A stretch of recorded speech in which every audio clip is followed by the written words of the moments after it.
महिलांचा आर्थिक स्वावलंबन अशा अनेक विषयांच्या चर्चा चालतात। या सर्व विषयांची पायाभरणी संविधान सभेतील या महिलांच्या कर्तृत्वातून त्या ठिकाणी प्रकट झालेली होती। अम्मू स्वामीनाथन, दाक्षायणी वेलायुधन, बेगम ऐजाज रसूल, दुर्गाबाई देशमुख, हंसा मेहता, कमलाताई चौधरी, लीला रॉय, मालती चौधरी, पूर्णिमा बॅनर्जी, राजकुमारी अमृत कौर, रेणुका रॉय, सरोजिनी नायडू, सुचेता कृपलानी, विजयलक्ष्मी पंडित, ॲनी मस्करेन्स या सगळ्या भगिनी या वेगवेगळ्या भागातल्या होत्या आणि वेगवेगळ्या पार्श्वभूमीच्या होत्या। संविधानासाठी त्यांनी ज्या सूचना दिल्या त्याचा संविधान निर्मितीवरती मोठा प्रभाव राहिला। जगातले अनेक देश स्वतंत्र झाले, संविधाने तयार झाली, लोकशाही आली, पण महिलांना अधिकार देण्यासाठी दशक लोटावी लागली। मात्र आपल्या इथे सुरुवातीपासूनच पहिल्यापासूनच संविधानात महिलांना मतदानाचा अधिकार देण्यात आला।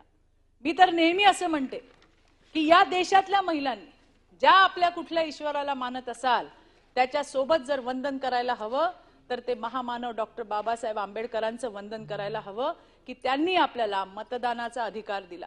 जर हा मतदानाचा अधिकार त्यावेळेला आपल्याला मिळाला नसता तर प्रज्ञाताई आज आपली अवस्था इथेही नसती आणि कुठेच नसती, हे अगदी मान्यच करायला हवं। त्याच्याबद्दल आपल्या उपसभापती महोदयांनी अतिशय सुंदर अप्रतिम अशी त्यांची भूमिका त्या ठिकाणी मांडली।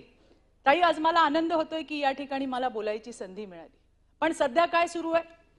सध्या सुरू आहे हाथ में खाली पन्नों की लाल किताब, करते हैं ये संविधान बचाने की बात। सचिन भाऊ, इनकी तरफ से 370 फिर से लागू करने के लिए हो रही है बात। सच तो ये है शुरुआत से ही ये है संविधान और हमारे बाबा साहब के खिलाफ। इतिहास गवाह है, इतिहास गवाह है। चंद लोगों चंद वोटों के लिए हमेशा हमेशा का यह प्रयास, चाहे बटे देश चाहे एक दूजे के लिए मन में पैदा हो खटास, इनकी नफरतों की दुकान जोर से चले, इसका है पीढ़ियों से अभ्यास। अब संविधान बदलने की बात छेड़ ही दी है तो आपके कारनामों की लिस्ट सामने आई। बता दो जरा 1975 में इमरजेंसी किसने लगवाई? कितनों को सच बोलने की सजा दिलवाई? दूर की बात नहीं अमोल जी, जनता को झुठलाकर मविया सत्ता में आई। इनके खिलाफ बोलने वालों की इन्होंने बोलती बंद करवाई।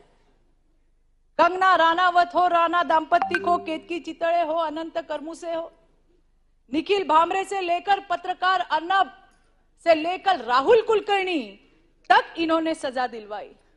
पर भाई साहब, आखिरकार सत्य की विजय होती है और असत्य बोलने वालों की नफरतों की दुकान खुलती है। हा आहे आपल्या देशातल्या आणि राज्यातल्या विरोधकांचा चेहरा।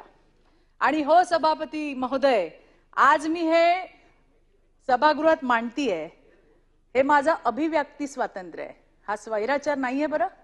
आणि हे का बोलावं लागतंय? कारण विरोधकांना स्वैराचार आणि अभिव्यक्ती स्वातंत्र्य यातला फरकच कळत नाहीये आणि त्यामुळे मला आज हे बोलावं लागलं। राज्यात महाविकास आघाडी असू दे नाहीतर देशामध्ये इंडी आघाडी असू दे, गेलं वर्षभर एकच टुमणं वाजतंय, संविधान बदलणार, संविधान बदलणार। काय हा खोडसाळपणा आहे? कोण संविधान बदलणार? आणि खरं तर कोण संविधान बदलतंय हे जनतेच्या सुद्धा लक्षात आलंय।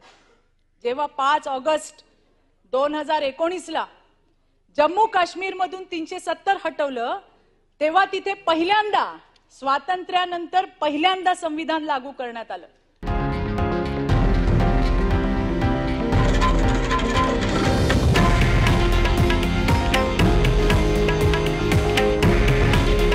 हे आहे देशातील नंबर 1 न्यूज नेटवर्क आणि आपण पाहत आहात TV9 मराठी। काळजी तुमची, हित महाराष्ट्राचं।